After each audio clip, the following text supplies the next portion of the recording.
Синоптиклар көннәрнең җылынуын фаразлый. Янгын чыгу куркынычы арта, шул сәбәпле урманнарга керүне шикләргә кирәк.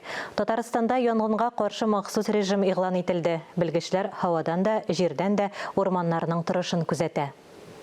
Көннәрнең җылытуы, көчле җил исү янгыннар чыгу куркынычын арттырды. Урманнардагы кыры үләннәр дә янгыннарга сәбәп булырга мөмкин. Татарстанда урманнарда янгын куркынычының 4-нче сыңгы классы игълан ителде. Бу узакка сузылган корылыкның нәтиҗәсе булды. Кайбер урыннарда яңгырлар бөтенләй яумады диярлек.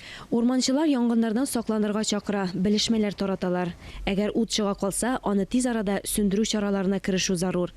Белгечләр көн сайын урманнарда патрульлек итә, һавадан да, җирдә дә.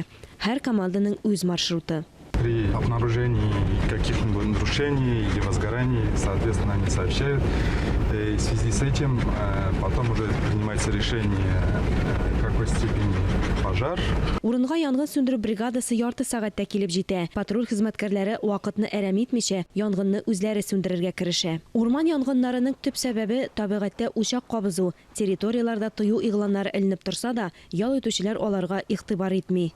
Большинство возгораний у нас получается неосторожное. Бездә янгыннарның күбесе ут белән саксыз эш итүдән килеп чыга. Кыры үлән күп булган урман массивларында учак кабызуны, шашлык кыздыруны бөтенләй тыярга кирәк дип саныйм.